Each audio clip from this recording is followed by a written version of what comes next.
99व्या मराठी साहित्य संमेलनाच्या अध्यक्षपदी विश्वास पाटील यांची निवड झालेली आहे। आपल्यासोबत स्वतः विश्वास पाटील सर जोडले गेलेले आहेत। आपण त्यांच्यासोबत चर्चा करणार आहोत। सर, खूप खूप स्वागत तुमचं साम टीव्ही मराठीमध्ये आणि खूप खूप अभिनंदन तुमचं। काय पहिली भावना आहे जेव्हा तुम्हाला समजलं की माझी निवड अध्यक्षपदी झालेली आहे? काय पहिली भावना? मला आनंद वाटला। गेली 40-45 वर्ष मी सातत्याने लेखन करतोय मराठीमध्ये। गेली 20 वर्ष मराठी बरोबर इतर 9-10 भारतीय भाषातले लोक माझं साहित्य सातत्याने वाचतायत। तर मराठी साहित्य संमेलन हा एक मोठा साहित्य शारदेचा सोहळा असतो। त्यासाठी एवढ्या खेड्यापाड्यातून लोक जमतात, हजारो लोक जमतात।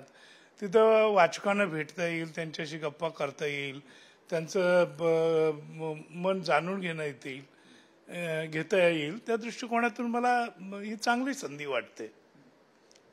आता isakal.com आहे देशातील नंबर 1 ची मराठी न्यूज वेबसाईट। प्रत्येक अपडेटसाठी isakal.com ला नक्की भेट द्या।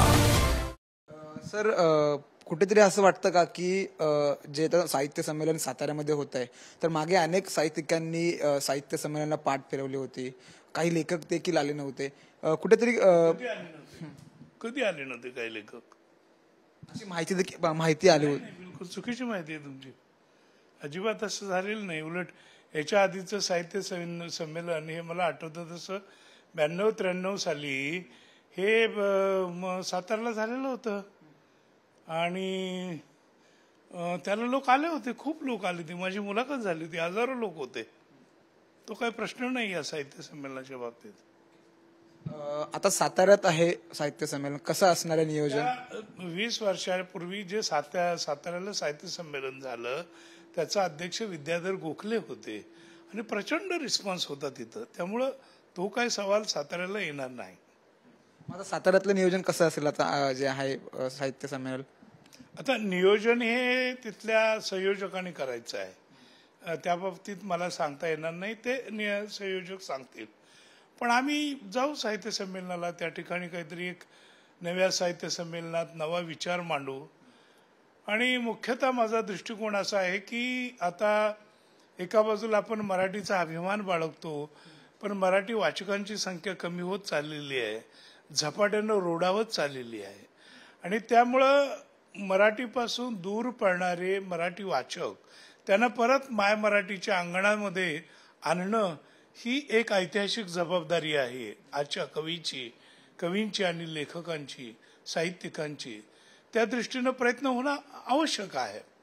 कारण अलीकडील सर्वेनुसार मोबाईलवर जवळजवळ प्रत्येक व्यक्तीचे 5 ते 6 तास जातात।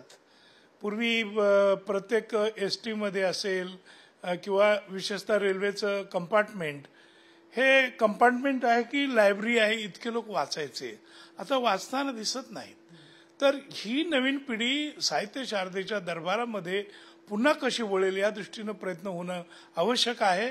आणि माय मराठीसाठी गावोगाव भक्त निर्माण करणं गरजेचं आहे असं मला मनापासून वाटतं। काय नेमकं तरुणांना काय आवाहन कराल की वाचक कमी झालेले आहेत, नव्या पिढीला तुम्ही काय नेमकं आवाहन कराल?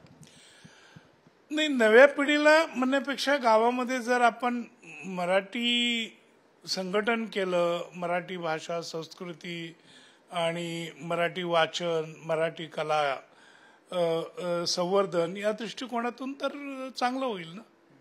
कुठे कमी पडतो का आपण, सरकार म्हणा किंवा इतर गोष्टींमध्ये कुठे कमी पडतो का ज्यामुळे मराठी वाचक असतील कमी झाले आहेत? नाही, याच्या बाबतीत सरकारकडे बोट दाखवून चालणार नाही। आपण आपल्या प्रत्येकाच्या घरापासून पाहिलं पाहिजे की आपल्या घरातली मुलं किती पुस्तकं वाचतात, त्यांचा अभ्यास सोडून किती पुस्तकं वाचतात। आणि जर त्यांना टीव्हीवरील मालिका वगैरे पाहायला जवळजवळ 5-5, 6-6 तास असले तर ग्रंथ वाचनासाठी ते त्याचे 1.5-2 तास काढू शकत नाहीत का? आणि म्हणून ग्रंथांकडे पुन्हा ही मंडळी ओढली गेली पाहिजेत, खेचली गेली पाहिजेत। या दृष्टिकोनातून काहीतरी जाणीवपूर्वक प्रयत्न करायला हवेत। आणि त्या दृष्टीनं काही लोकांशी, काही मित्रांशी मी विचार करतोय आणि मग त्यातून जे काही विचार मंथन होईल त्या मंथनातून बघू काय येतं ते पुढे। पाटील सर, सध्या AI चा खूप बोलबाला आहे। AI जे आर्टिफिशियल हे झालंय, तर साहित्यिकांपुढे या AIचं काही आव्हान ठरू शकतं का साहित्यिकांना याचं? मला बिलकुल तसं वाटत नाही. कारण AI कडून जे मिळेल तुम्हाला तो टेक्निकल डाटा मिळेल, कदाचित त्याच्यापेक्षा चांगलं उत्तम रिफाईंड असं मिळेल. पण शेवटी माणूस हा माणूस असतो. माणसाच्या मेंदूपर्यंत आणि कल्पनाशक्तीपर्यंत कोणी पोहोचू शकत नाही. आणि त्यामुळं AIचा मला मोठा धोका वाटत नाही. पण आणि AI मधून काही साहित्य आलं तरी ते दुय्यम दर्जाचंच असेल असं मला वाटतं. प्रथम दर्जाची ललकारी किंवा आत्म्याचा आवाज किंवा प्रथम दर्जाचं काहीतरी विचार मंथन AI देऊ शकेल असं मला नाही वाटत. सर, दुसरा एक महत्त्वाचा प्रश्न आहे. मराठा आरक्षणाचा मुद्दा गाजला होता, तापला होता. त्यात तुमच्या एका वक्तव्यावरनं वाद देखील झाला होता. या व्यासपीठावरती याचे काही पडसाद उमटतील साहित्य संमेलनाच्या व्यासपीठावरती? नाही, मला आरक्षण आणि जातीय व्यवस्था या बाबतीत मला काही बोलायचं नाही. हे साहित्य शारदेचं मंदिर आहे. हे साहित्य शारदेचं राहावं. या ठिकाणी पक्ष, संघटना, जाती, धर्म आणणं गरजेचं नाही. आणि इव्हन याच्या आधी सुद्धा मी माझ्या एका पोस्टमध्ये लिहिलेलं आहे, साहित्य संमेलनाचा अध्यक्ष व्हायच्या आधी ती पोस्ट तुम्ही जरूर वाचा, की साहित्यिकाला जात नसते, साहित्यिकाला धर्म असतो फक्त. आणि तो धर्म म्हणजे मानवता धर्म. तर आम्ही मानवता धर्माचे पुजारी आहोत. सर, विरोधक असं देखील आरोप करतात की अभिव्यक्ती स्वातंत्र्य कुठेतरी दाबलं जात आहे, लिहायला कुणीही देत नाही. जे अभिव्यक्ती स्वातंत्र्याच्या कायद्यामध्ये आहे, जर का काही लिहिलं तर ते देखील दाबलं जातं, असं विरोधक आरोप करतात. असं वाटतं साहित्यिकांवरती? आरोप करतात सत्ताधाऱ्यांवरती. मग सत्ताधाऱ्यांनी त्याची उत्तरं द्यावी ना, मी कशी काय देणार? पण तुम्ही साहित्यिक आहात, तुम्हाला असं वाटतं का की दबाव आणला जातोय काही व्यक्त व्हायला, काही मांडायला? माझ्यावर तरी कोणाचा दबाव आलेला नाही, त्यामुळे मी लिहित असतो, स्वतंत्रपणे लिहित असतो. तर काय वेळेला काही प्रकार घडतात, त्याला नाही इलाज आहे. पण मला काही कोणाचा दबाव आहे असं मला नाही वाटत, किंवा कोणी नाही आणलेला दबाव. त्यामुळे कुठं कशाला बोलायचं. खूप खूप धन्यवाद सर, साम टीव्हीशी बातचीत केल्याबद्दल. कॅमेरामॅन नितीनसह मी सूरज मसूरकर, साम टीव्ही, मुंबई. देश विदेशातील प्रत्येक घडामोडींचे लाईव्ह अपडेट मिळवण्यासाठी आता साम टीव्हीच्या सर्व सोशल मीडिया प्लॅटफॉर्मला लाईक, फॉलो आणि सबस्क्राईब करा.